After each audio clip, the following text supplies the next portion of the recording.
la définition des profils cibles. Donc, chez Webpulsar, la première étape, c'est de définir vos personas, c'est-à-dire vos cibles. Donc, c'est quoi un persona? C'est une représentation fictive de vos cibles. Elle permet de comprendre comment fonctionnent vos clients, quelles sont leurs réflexions dans leurs décisions d'achat. Donc là, on peut aller sur le slide qui est consacré au persona.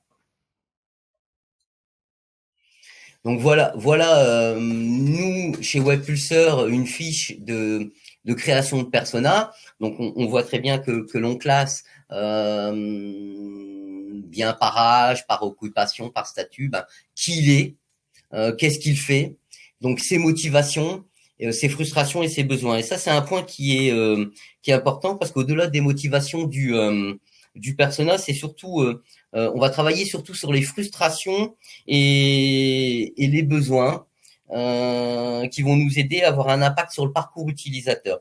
C'est-à-dire, par exemple, en fonction si je prends un exemple, j'irai d'une jeune femme de 30 ans, elle aura plus tendance, par exemple, à aller sur Instagram que une personne qui a 50 ans, qui lui va rechercher des contenus ou avoir de l'information, par exemple sur LinkedIn. Donc ça, c'est important, j'irai dans votre stratégie, de bien définir qui sont les cibles que vous souhaitez atteindre, et le persona permet de répondre à ça. Donc, sur l'autre slide, on a un exemple de persona. Donc, c'est un persona qui est réel, puisque chez Webpulsar, on gère un e-commerçant qui est spécialisé dans la pêche. Et donc, dans les personas de ce client, on retrouve bien sûr des passionnés de pêche, et dont leur besoin est de renouveler tous les ans leur matériel de pêche. Donc, on se rend compte que ces passionnés renouvellent leur matériel tous les ans, mais qu'ils ont surtout tendance à augmenter leur panier lorsqu'ils font un renouvellement de matériel. Donc, on sait que ces clients vont revenir régulièrement pour consulter les offres au moment où ils souhaitent faire leur renouvellement de matériel. Donc, avec le persona, on va pouvoir définir et mettre en avant qu'il faut mettre en avant une gamme supérieure de produits. Donc, l'idée, c'est pas d'attendre effectivement que les clients et que les prospects viennent pour traquer, regarder quels sont leurs besoins. On l'a déjà défini par les personas. Donc, l'idée, ça va être de créer de l'engagement en adressant régulièrement des contenus, que ce soit par le biais de newsletters, de vidéos ou de contenus personnalisés.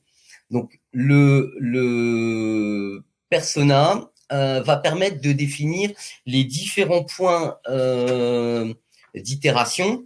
Donc, c'est en définissant le parcours client des personas où on va connaître tous ces points.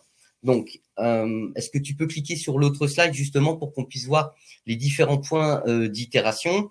Donc, ça se matérialise donc là par une expérience map, qui est tout simplement la cartographie du parcours client. Donc, ça va permettre de voir les différents points de friction. Par exemple, là, on a un client qui veut être sûr de son achat, puisqu'il effectue un renouvellement une fois dans l'année. Donc, c'est un achat qui est passionné, émotionnel, et c'est important pour lui de ne pas se tromper dans le choix de ces nouveaux produits. Donc là, l'idée, les points d'itération vont vous permettre de voir à quel moment c'est important pour lui d'avoir des informations, et par exemple de lui mettre des informations sur les produits qu'il souhaite acheter, et de voir à quel moment il a besoin de prendre sa décision. Et donc là, c'est tous les points d'itération, de friction, notamment pour améliorer la conversion, de voir si à quel moment il est prêt à acheter, et de voir s'il ne faut pas réduire, par exemple, le parcours d'achat jusqu'à la validation de son panier. Donc ça, c'était le point sur le persona. C'est une étape qui est très importante, justement. On l'a dit, ça va vraiment déterminer le parcours client, les points d'itération, et de voir à quel moment on engage une relation avec vos cibles et avec les clients. Ça, c'est un point important. tu peux passer au second slide. Je voudrais aborder le point de la landing page. Alors, qu'est-ce qu'une landing page? Je pense que certains le savent, mais c'est une page sur laquelle arrive un internaute après avoir cliqué sur un lien.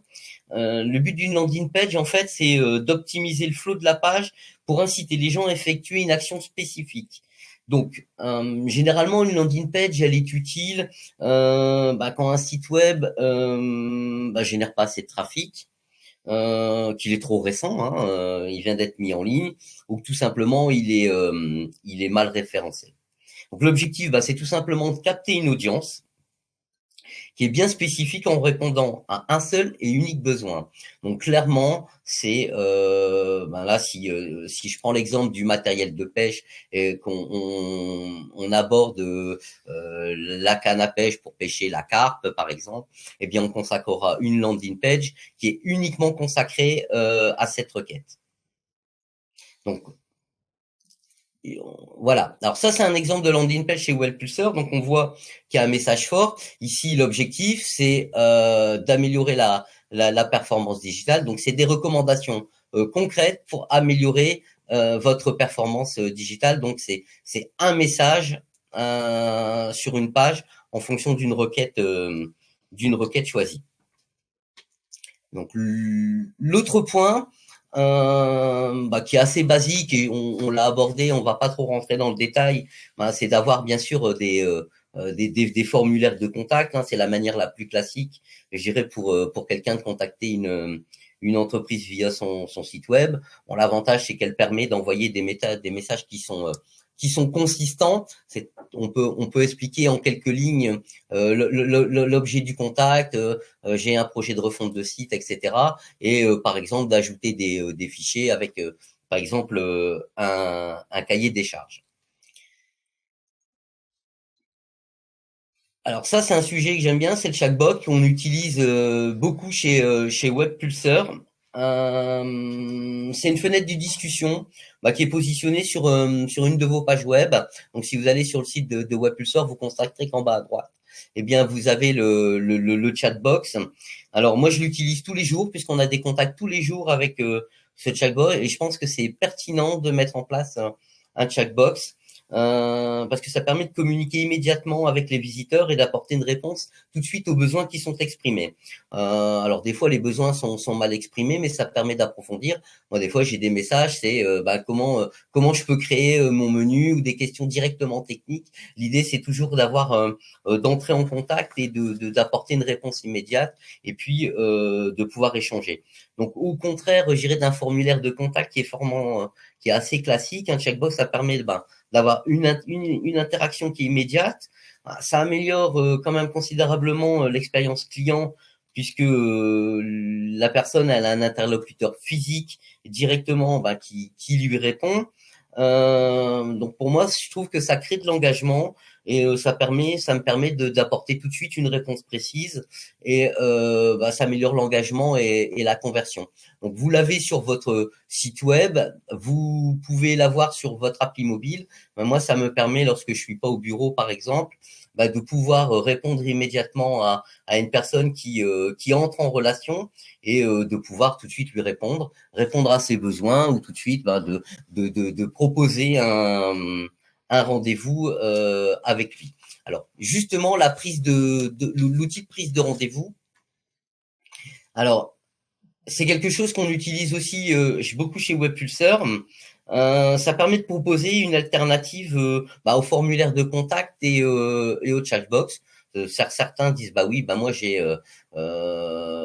un besoin précis, je sais clairement les questions que je vais poser, donc je vais poser directement un rendez-vous.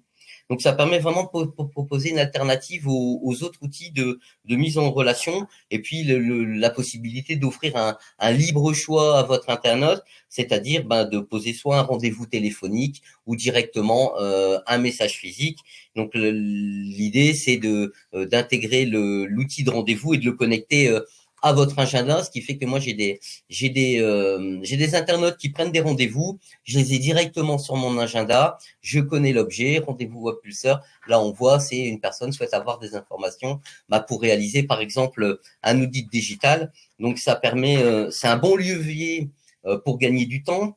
Et donc, ça permet de se consacrer à des tâches qui ont un peu plus de valeur. Alors moi, je trouve que ça améliore aussi la satisfaction client.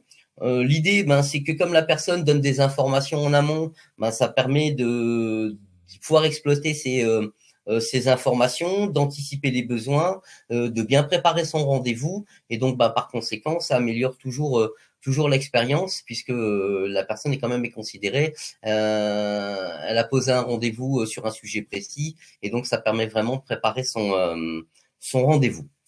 Alors l'autre point, je pense que c'est le call to action. Alors, qu'est-ce que c'est qu'un CTA, un call to action? En français, ça se traduit tout simplement par un bouton d'incitation à l'action.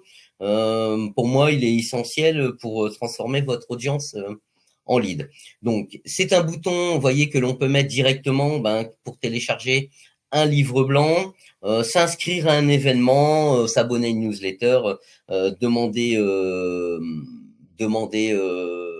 une démo,